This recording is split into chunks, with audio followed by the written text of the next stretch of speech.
రైతు సోదరులకు నమస్కారం. వ్యవసాయదారుల ప్రత్యేక కార్యక్రమం అన్నపూర్ణకు స్వాగతం.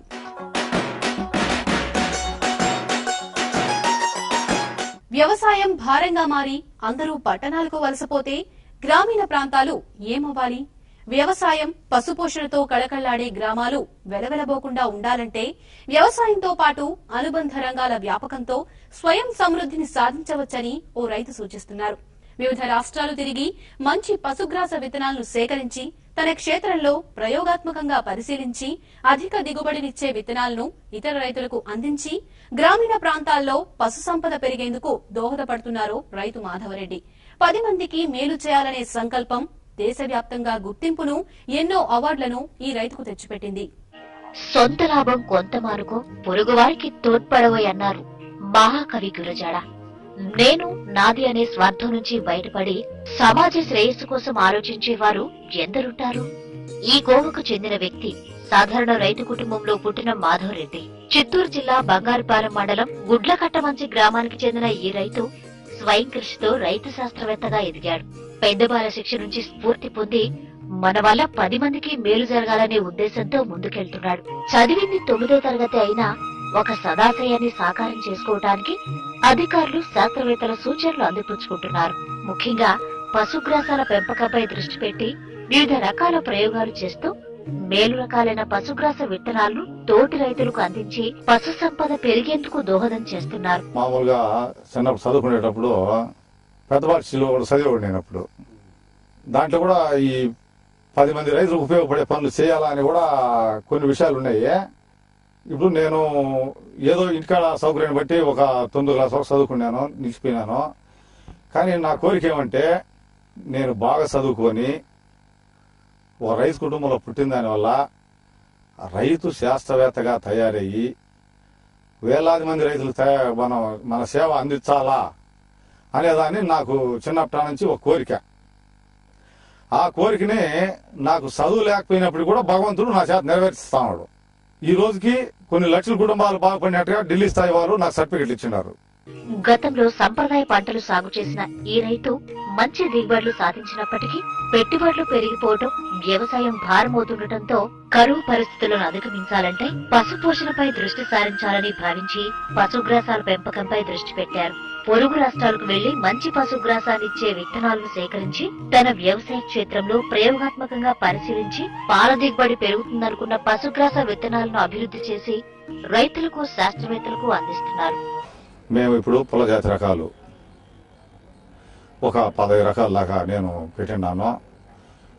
మళ్ళా గిని రకాలు అనేసి అది ఒక 20 రకాల పైన పెట్టినాను.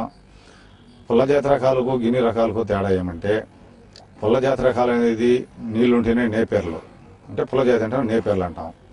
నేపేర్లు అనేది నీళ్లుంటేనే నేపేర్లు, నీళ్ళు లేకుండా పోతే అవి ఎండిపోతాయి. 40 రోజులు నెలలు పోనిచ్చి అవి ఎండిపోతాయి. కాబట్టి గిని గడ్డి అనేది మా చిత్తూరు జిల్లా ఆత్మ వాళ్ళు ధారవాడ ప్రాంతంలో పోయి మమ్మల్ని రైతుల్ని తీసుకొని పోయి అక్కడ పరిస్థితులు చూపించి మాకు చెప్పించినారు. నేను సుమారు 200 రకాల దాకా దేశ స్థాయిలో తిరిగి సేకరించి ఆ 200లో నా పశువుకేసి నేను బాగుపడినటువంటి ఒక 10 రకాలని, అంటే ఇప్పుడు ఎప్పుడు 40-50 రకాలు అవి రెడీలో ఉంటాయి. నేను బాగుపడినటువంటి రకాలలో ప్రతి రైతు కూడా 10 రకాలు ఇస్తాను. మా బంగారుపాలెం ఆత్మ ద్వారా కూడా చాలా మంది రైతులు కూడా ఇవ్వగలిగింది. ఇది జిల్లాలో కూడా ఇవ్వగలిగినారు. అంటే ఏ ప్రభుత్వ సహాయంతో కానీ లేదంటే నేరుగా కానీ ఇవ్వడం జరిగింది. ఈ 10 రాష్ట్ర స్థాయిలో కాకుండా దేశ స్థాయిలో కూడా దీన్ని ఇస్తా ఉన్నాను. ఇది రైతు కుటుంబాల్లో చాలా ఉపయోగపడి రైతు జీవనోపాధి కూడా చాలా మెరుగైంది. నేపియర్, గిని, సుబాబుల్, కోయంబత్తూర్ గడ్డి రకాలు ఇంకా ఎన్నో రకాల పశుగ్రాసాలను ఈయన క్షేత్రంలో అభివృద్ధి చేశారు.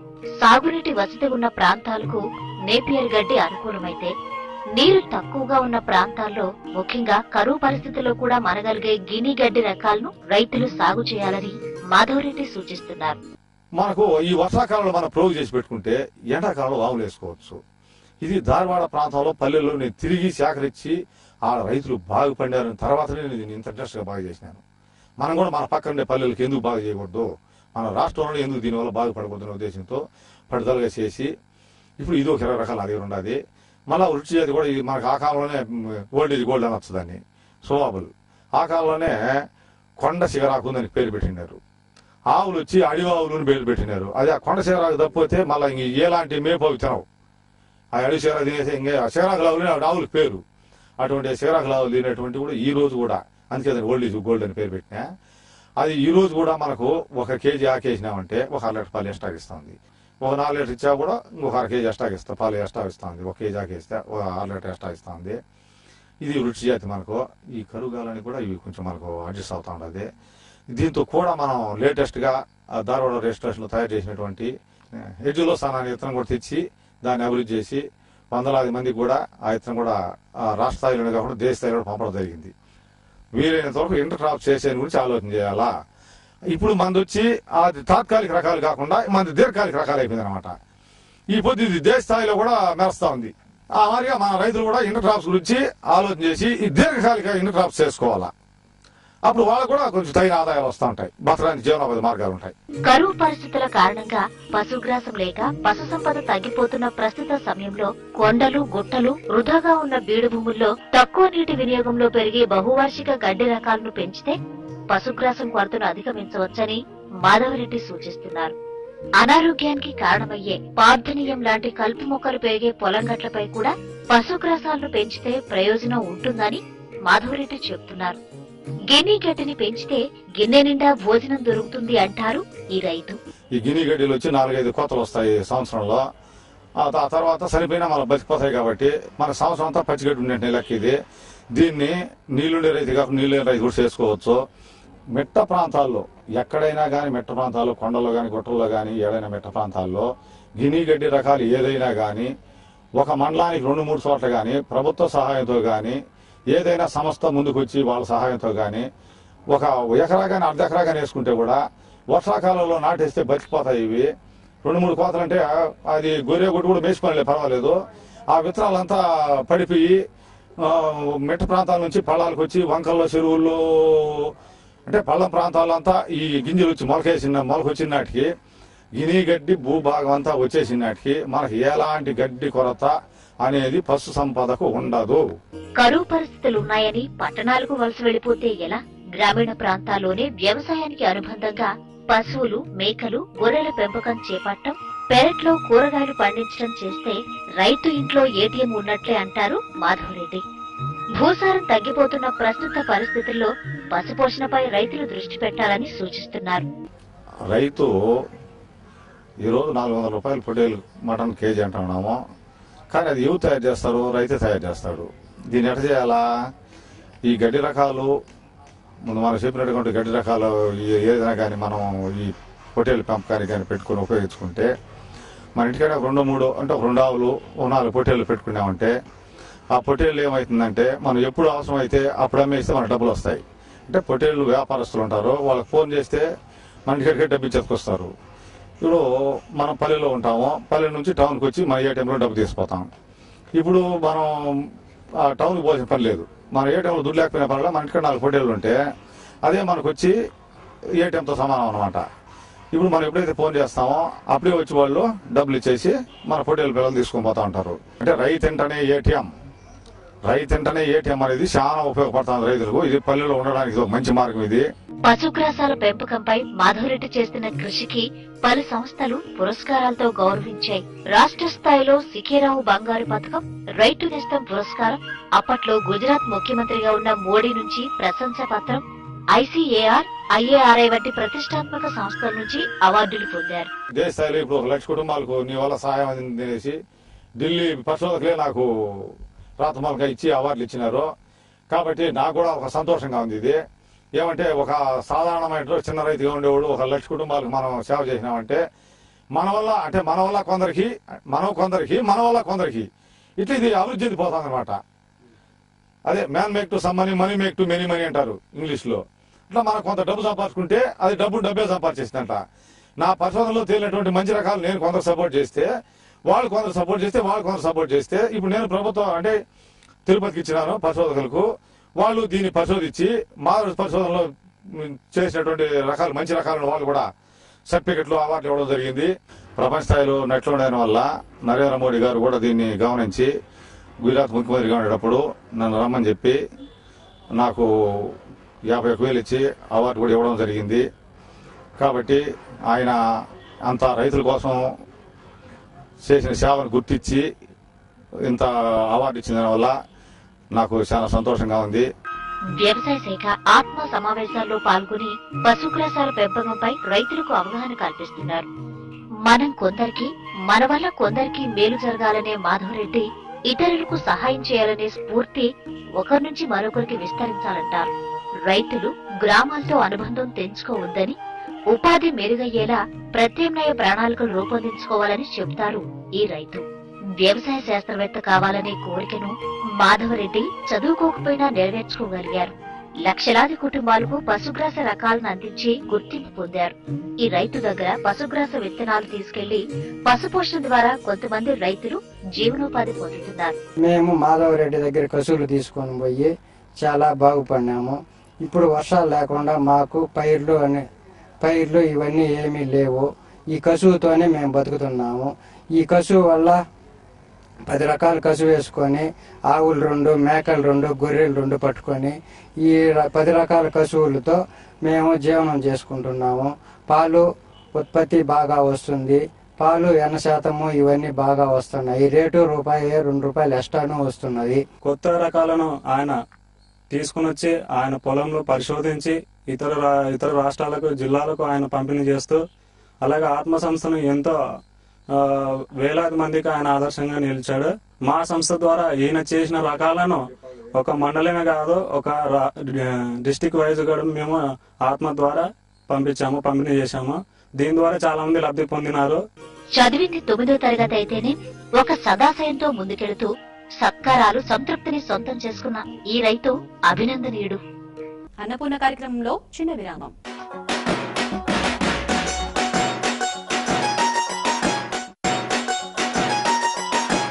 అన్నపూర్ణ కార్యక్రమానికి తిరిగి స్వాగతం.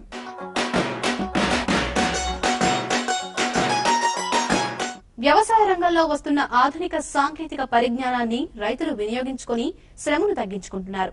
నిజామాబాద్ జిల్లాకు చెందిన ఓ యువ రైతు కిసాన్ రాజా అనే మొబైల్ స్టార్టర్ ను వాడుతూ ఇంటి వద్ద నుండే ఆపరేట్ చేస్తున్నాడు. ఈ విధానం ద్వారా మెరుగైన ఫలితాలను సాధించాడు. అంతేకాకుండా ఈ మొబైల్ స్టార్టర్ పట్ల మిగతా రైతులకు అవగాహన కల్పిస్తున్నాడు. ప్రభుత్వం కనుక సబ్సిడీపై ఈ పరికరాలు అందిస్తే చిన్న, సన్నకారు రైతులకు మేలు జరుగుతుందంటున్నారు రైతు. మారుతున్న కాలానికి అనుగుణంగా వ్యవసాయ రంగంలోనూ సాంకేతిక పరిజ్ఞానం, యాంత్రీకరణకు ప్రాధాన్యం లభిస్తోంది. ఇందులో భాగంగా కిసాన్ రాజా వారి మొబైల్ స్టార్టర్ల వినియోగంపై రైతుల్లో ఆసక్తి పెరుగుతోంది. జిల్లాలోని మోర్తాడ్, బాల్కొండ, కమ్మర్పల్లి, ఆర్మూర్ ప్రాంత రైతులు వీటిని వినియోగిస్తున్నారు. బాల్కొండ మండలం రెంజర్ల గ్రామానికి చెందిన యువ రైతు లింగారెడ్డి ఈ విధానం ద్వారా గత ఏడాదిన్నర కాలంగా మెరుగైన ఫలితాలు సాధిస్తూ మిగతా రైతులకు ఆదర్శంగా నిలుస్తున్నారు. తన 14 ఎకరాల భూమిలో 3 పంపు సెట్లు ఏర్పాటు చేసి మొబైల్ స్టార్టర్ ను అనుసంధానం చేశాడు. 10 ఎకరాల్లో డ్రిప్ పద్ధతిలో పసుపు, మొక్కజొన్న, సోయా, సజ్జ వంటి పంటలు సాగు చేస్తున్నాడు. పవర్ ఆన్ ఆఫ్ అయినప్పుడు సెల్ ఫోన్ సిమ్ కార్డ్ ద్వారా SMS అందుతుంది. బోరు మోటార్లు ఎక్కడి నుంచైనా ఆన్ ఆఫ్ చేసుకోవచ్చు. కరెంటు సరఫరా ఉన్నది లేనిది కూడా ఈ విధానం ద్వారా తెలుస్తుంది.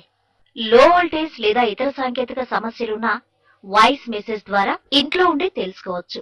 రాత్రి కరెంటు కారణంగా జరిగే విద్యుత్ ప్రమాదాలు, పాము కాటు వంటి అనర్థాలను ఈ మొబైల్ స్టార్టర్ ద్వారా నివారించవచ్చు. లో వోల్టేజ్ సమయంలో ట్రాన్స్ఫార్మర్ పై అదనపు భారం పడకుండా అరికట్టే వీలుంది. ఆటోమేటిక్ స్టార్టర్ వినియోగించడం వల్ల సమయం, ఖర్చు వృధా కాకుండా పొలాల్లోకి రాకుండానే పనులు నిర్వహించవచ్చని, ఇది ఎంతో ఉపయోగకరంగా ఉందని యువ రైతు చెప్తున్నారు. నేను గత 18 నెలల నుంచి ఈ కిసాన్ రాజా కంపెనీ వల్ల మొబైల్ స్టార్టర్ వాడుతున్నాను.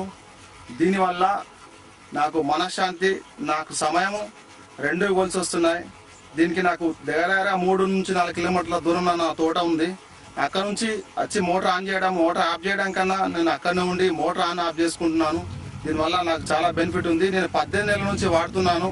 ఒక సిమ్ ద్వారా 3 మోటార్లను ఆన్ ఆఫ్ చేసుకోవచ్చు. దీంట్లో ఆప్షన్ అడుగుతుంది, తెలుగులో మాట్లాడుతుంది. చదవచ్చే వారి కోసం అయితే SMS రూపంలో అందిస్తుంది. దీంతో మనం ఎక్కడున్నా కూడా మన ఒక నెట్వర్క్ ఉన్నంత దూరం ఎక్కడున్నా మనకు ఒక 100 కిలోమీటర్ దూరం ఉన్నా కూడా మనం ఆన్ చేసుకోవచ్చు, ఆఫ్ చేసుకోవచ్చు. ఈ ప్రస్తుతము బిందు సేద్యం ద్వారా పంటలు సాగిస్తున్నాం కనుక మనం అక్కడ ఉండాల్సిన అవసరం లేదు. వాల్స్ దింపుకోవడం వల్ల మనకు పని అయిపోతుంది. కాబట్టి మనం ఎక్కడున్నా కూడా మనం కరెంటు రాగానే పవర్ వచ్చిందన్న విషయాన్ని మనకు తెలియజేస్తుంది. తర్వాత మనకు ఏ మోటార్ ఆటోమేటిక్ మోడ్లో ఉంది, ఏ మోటార్ ఆన్ చేయబడింది, ఆ విషయాలన్నీ మనకు వాయిస్ రూపంలో కానీ మెసేజ్ రూపంలో కానీ అందిస్తుంది. ఒకవేళ ఫ్యూజ్ లాంటివి పోయినట్టయితే మనకు ఫ్యూజ్ రిమూవ్ అని మెసేజ్ పంపిస్తుంది. మనం అక్కడ ఉన్నటువంటి మన వాళ్ళు ఎవరైనా ఉంటే వాళ్ళకి చెప్పి పలానా మోటార్ ఫ్యూజ్ పోయింది, ఫ్యూజ్ చేసుకొని చెప్పడం వల్ల మనకు గ్రిడ్ నుంచి వచ్చే కరెంట్ను 90%, 99% మనం కరెంటును వాడుకోగలుగుతాం అన్నమాట. లింగారెడ్డి పంటలు సందర్శించి ఈ విధానాన్ని తెలుసుకుంటున్న సమీప గ్రామాల రైతులు మొబైల్ స్టార్టర్ల పట్ల ఆసక్తి చూపుతున్నారు. అయితే చిన్న సన్నకారు రైతులకు అందుబాటులోకి తెస్తూ ప్రభుత్వం సబ్సిడీపై కిసాన్ రాజా యూనిట్లు అందజేయాలని రైతులు కోరుతున్నారు. కరెంట్ వచ్చినప్పుడు మనకు కాల్ వస్తుంది, SMS వస్తుంది. కరెంట్ రాగానే మనం తోటలోకి వెళ్లి మోటార్ చాలు చేసే అవసరం లేకుండా దీని వలన మనకు చాలా ఉపయోగాలు ఉన్నాయి. ఇంటి వద్దనే ఉండి మోటార్ని ఆన్ చేసుకోవచ్చు. అయితే ఇది మార్కెట్ ధర చాలా ఎక్కువగా ఉండడం వల్ల మాలాంటి సామాన్య రైతులకు పెట్టుకునే వీలు లేకుండా పోయింది. ప్రభుత్వ అధికారులు దీన్ని గమనించి